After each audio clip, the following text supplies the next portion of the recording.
ನಮಸ್ಕಾರ ಸ್ನೇಹಿತರೆ, ಇವತ್ತು ನಾವು ಪ್ರಕೃತಿಯ ಒಂದು ಅತಿ ವಿಚಿತ್ರ ಮತ್ತು ಭಯಾನಕ ಜೀವಿಯ ಬಗ್ಗೆ ತಿಳಿಯೋಣ. ಇದರ ಹೆಸರು ಅಲಿಗೇಟರ್ ಸ್ನ್ಯಾಪಿಂಗ್ ಟರ್ಟಲ್. ನೋಡಲು ಇದು ಯಾವುದೋ ಡೈನೋಸರ್ ಕಾಲದ ಪ್ರಾಣಿಯಂತೆ ಕಾಣುತ್ತದೆ. ಆದರೆ ಬೆನ್ನಿನ ಮೇಲಿನ ಕವಚವು ಬಂಡೆಯ ಹಾಗೆ ಒರಟಾಗಿದೆ. ಇದರ ಬಾಯಿ ತೆರೆದರೆ ನೀವು ನಿಜಕ್ಕೂ ಬೆಚ್ಚಿ ಬೀಳುತ್ತೀರಿ. ಇದನ್ನು ಪ್ರಪಂಚದ ಅತಿ ದೊಡ್ಡ ಸಿಹಿ ನೀರಿನ ಆಮೆ ಎಂದು ಕರೆಯುತ್ತಾರೆ. ಇದರ ವೈಜ್ಞಾನಿಕ ಹೆಸರು ಮ್ಯಾಕ್ರೋಕೋಲಿಸ್ ಟೆಮ್ಮಿಂಕಿ. ಉತ್ತರ ಅಮೆರಿಕದ ನದಿಗಳಲ್ಲಿ ಇವು ಹೆಚ್ಚಾಗಿ ಕಂಡುಬರುತ್ತವೆ. ಇವುಗಳ ದೇಹದ ರಚನೆ ಇವತ್ತಿಗೂ ಲಕ್ಷಾಂತರ ವರ್ಷಗಳ ಹಿಂದಿನಂತೆಯೇ ಇದೆ.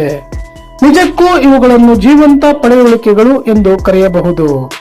ಇವುಗಳ ಬೇಟೆಯಾಡುವ ತಂತ್ರ ಅತಿ ವಿಶಿಷ್ಟವಾಗಿದೆ. ಇವು ಮೀನುಗಳನ್ನು ಹಿಡಿಯಲು ಓಡುವುದಿಲ್ಲ. ಬದಲಾಗಿ ಇವು ನದಿಯ ತಳದಲ್ಲಿ ಕದಲದೆ ಕೂರುತ್ತವೆ. ಆಮೆ ತನ್ನ ಬಾಯನ್ನು ಸಂಪೂರ್ಣವಾಗಿ ಅಗಲವಾಗಿ ತೆರೆಯುತ್ತದೆ. ಇದರ ನಾಲಿಗೆಯ ಮಧ್ಯದಲ್ಲಿ ಒಂದು ಸಣ್ಣ ಭಾಗವಿದೆ. ಅದು ನೋಡಲು ಕೆಂಪು ಬಣ್ಣದ ಹುಳುವಿನಂತೆ ಕಾಣಿಸುತ್ತದೆ. ಮೀನುಗಳು ಅದನ್ನೇ ಹುಳು ಎಂದು ಭಾವಿಸಿ ಹತ್ತಿರ ಬರುತ್ತವೆ. ಆ ಕ್ಷಣಕ್ಕಾಗಿ ಈ ಆಮೆ ಕಾಯುತ್ತಿರುತ್ತದೆ. ಮೀನು ಬಾಯಿ ಹತ್ತಿರ ಬಂದ ತಕ್ಷಣ ಇದು ವೇಗವಾಗಿ ಬಾಯಿ ಮುಚ್ಚುತ್ತದೆ. ಅಷ್ಟೇ, ಮೀನು ನೇರವಾಗಿ ಇದರ ಹೊಟ್ಟೆಯನ್ನು ಸೇರುತ್ತದೆ. ಇದು ನಿಸರ್ಗ ನೀಡಿದ ಅತ್ಯಂತ ಚಾಣಾಕ್ಷ ಬಲೆ. ಇದಕ್ಕಾಗಿ ಆಮೆ ಯಾವುದೇ ಶಕ್ತಿಯನ್ನು ವ್ಯಯಿಸುವುದಿಲ್ಲ. ಇದು ಆಂಬುಷ್ ಪ್ರಿಡೇಟರ್ ಅಥವಾ ಹೊಂಚಿ ಹಾಕಿ ಬೇಟೆಯಾಡುವ ಪ್ರಾಣಿ. ನೀರು ಮಣ್ಣಿನಿಂದ ಕೂಡಿದ್ದರೂ ಇವು ಸುಲಭವಾಗಿ ಬೇಟೆಯಾಡುತ್ತವೆ.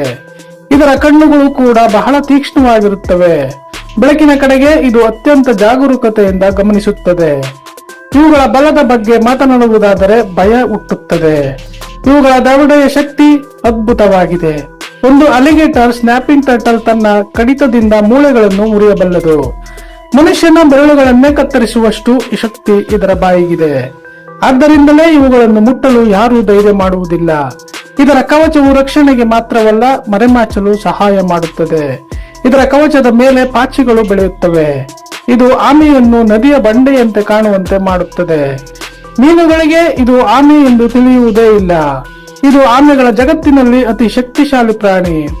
ಇವುಗಳ ಕಡಿತದಿಂದ ತಪ್ಪಿಸಿಕೊಳ್ಳುವುದು ಅಸಾಧ್ಯ. ಇವು ಆಕ್ರಮಣಕಾರಿಯಲ್ಲ, ಆದರೆ ಕೆಣಕಿದರೆ ಬಿಡುವುದಿಲ್ಲ. ಇವುಗಳ ಸ್ವಭಾವವು ಶಾಂತವಾಗಿ ಕಾಣುತ್ತದೆ, ಆದರೆ ಅಪಾಯಕಾರಿ. ಇವುಗಳನ್ನು ಪಳಗಿಸುವುದು ಅಸಾಧ್ಯದ ಮಾತು. ಇವು ಸುಮಾರು 80ರಿಂದ 100 ಕೆಜಿ ತೂಕ ಬೆಳೆಯಬಲ್ಲವು. ಗಂಡು ಆಮೆಗಳು ಹೆಣ್ಣಿಗಿಂತ ದೊಡ್ಡದಾಗಿರುತ್ತವೆ. ಇವುಗಳ ಆಯುಷ್ಯು ಬಹಳ ದೀರ್ಘವಾಗಿರುತ್ತದೆ.